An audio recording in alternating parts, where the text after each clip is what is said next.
It is 2023 update time. In this video brought to you by Squarespace, I'm going to be showing you all the mind-blowing updates from Adobe Illustrator and Photoshop. In Illustrator, the first major update is partial overlap. This is an amazing new feature in Adobe Illustrator 2023 that allows you to quickly overlap shapes on top of each other without all the hassle of using the Pathfinder tool. Honestly, this feature will save you so much time when designing logos and other illustrations. The amazing part about this feature is that it doesn't just work on basic shape layers, it works with live text too. It's not like we couldn't do this before the update, but now that there's an option to do this in a few seconds, we've automatically saved loads of time. The next update is exporting 3D. Before the 2023 release of Adobe Illustrator, it was harder to export 3D objects. We would have to go through a few settings to do this, just wasting time. And although this is quite a minor update for most, it's still great to have the ability to export our 3D artwork to USD, PDF, GLTF, and SVG format.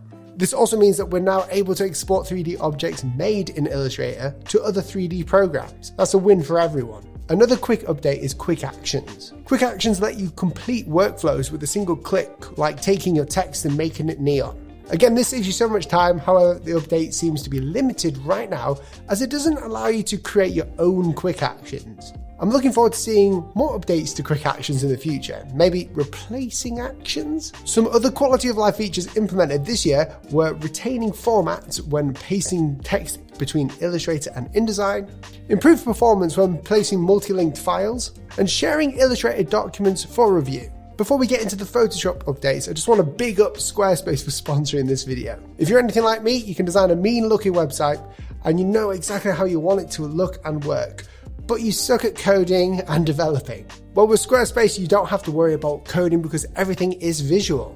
With thousands of award-winning, fully customizable pre-made templates, you can truly create your own online portfolio the way you and your brand needs it to be.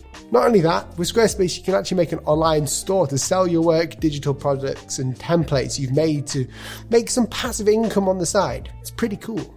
If you click the link in the description, you can try Squarespace for completely free, and when you're ready, use my code in the description to get 10% off your first purchase. Alright, Photoshop. Adobe came out with some absolutely banging updates for Photoshop this year. The first update is one-click delete and fill. With the object selection tool, you can quickly click on an object, press Shift and delete, and Photoshop will do all the hard work for you, deleting the object whilst also making the background seamless. Again, so much time for us to do what we love best, create. We don't have to mess around with any of this stuff anymore, we just do it. The object selection tool got so much better with this update. You can now select the sky, ground, or object with great accuracy with one click, then later refine the selection how you see fit.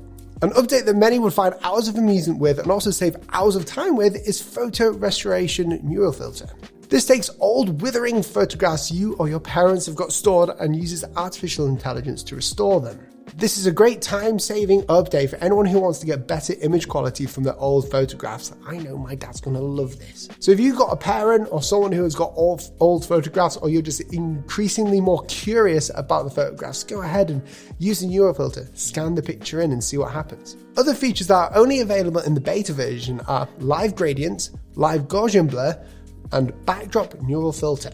You can use these in the beta program when you go into Adobe Creative Cloud and you'll see the beta. It's got the white border, or the white icon for Photoshop. Now, I know I didn't go into any other programs, but there are plenty of videos out there showing Premiere and After Effects and everything else, but I just wanted to stick around with the Photoshop and Illustrator side. These are the sides that I use most. If you enjoyed this video, you should subscribe and check out this other video right here.